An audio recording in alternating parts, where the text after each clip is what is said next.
പപ്പയുടെ ആരോഗ്യം ശ്രദ്ധിക്കാൻ വേണ്ടി പപ്പ രാവിലെ 2 മണിക്ക് നോക്കി ലൈക് ഫയൽസ് ചെക്ക് ചെയ്തിട്ട് പിന്നെയും വെളുപ്പിനെ ചെക്ക് ചെയ്ത് ആരോഗ്യം പോകുന്ന പേടിച്ചിട്ട് ഫയൽസ് ഒക്കെ മാറ്റി വെച്ച ഒരു ചാണ്ടിയുമ്മനെ എനിക്കറിയാം. അപ്പൊ ആ ചാണ്ടിയുമ്മൻ ഇപ്പൊ ഫുൾ ടൈം അച്ഛന്റെ പപ്പേനെ പോലെ തന്നെയാണോ 24 മണിക്കൂറും? അതിപ്പം സത്യം പറഞ്ഞാൽ പുള്ളിയുടെ ഒരു സാഹചര്യം ഞാൻ ഇപ്പൊ മനസ്സിലാക്കും. ഉം, ഞാൻ MLA ആയിട്ട് എനിക്ക് ഇത്രയും വർക്ക് ഉം. ഹെക്ടിക് ആണ്. അപ്പൊ അദ്ദേഹം മുഖ്യമന്ത്രി ആയിരുന്നപ്പോൾ എന്തായിരുന്നു ഊഹിക്കാവുന്നത്. അതെ, ഓക്കെ. ഈ ഹെക്ടിക് ആവുന്ന സമയത്ത് ഒന്ന് റിലാക്സേഷൻ ചെയ്യണമെങ്കിൽ എന്താ ചെയ്യുന്നത്? ഒരു റിലാക്സ് ടൈം ഉണ്ടോ? അത് ആക്ച്വലി ഈ ഫോണാണ് ഏറ്റവും വലിയ ഒരു ഹേർഡിൽ. ആ ഫോൺ ഒന്ന് ടാക്കിൾ ചെയ്യണം എന്നുള്ള ആഗ്രഹം എനിക്കുണ്ട്.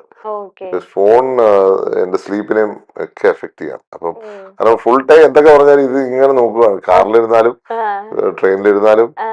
വീട്ടിൽ വന്നാലും ഫുൾ ടൈം ഫോണിലാണ്. ഫോണിലാണ്. അതാണൊന്ന് കട്ട് ഷോട്ട് ചെയ്യേണ്ടത് എനിക്കൊരു ആഗ്രഹം. ഫോൺ ചെക്ക് ചെയ്യാൻ ആ ഒരു ടൈമിംഗ് അല്ലേ? ടൈം ഇപ്പം. പക്ഷെ ആൾക്കാരിങ്ങനെ കണ്ടിന്യൂസ് കോൾസും ഉം. കണ്ടിന്യൂസ് ആയിട്ടുള്ള വാട്സപ്പ് മെസ്സേജിങ്ങും ആകുമ്പോൾ നമുക്ക് അങ്ങനെ പെട്ടെന്ന് മാറ്റാനും പറ്റത്തില്ല. ഓക്കെ. പക്ഷെ അതൊരു നമ്മുടെ ഹെൽത്തിനെ ബാധിക്കുന്ന ഒരു ഇഷ്യൂ ആണോ എന്ന് എനിക്ക് സംശയം നിൽക്കുകയാണ്.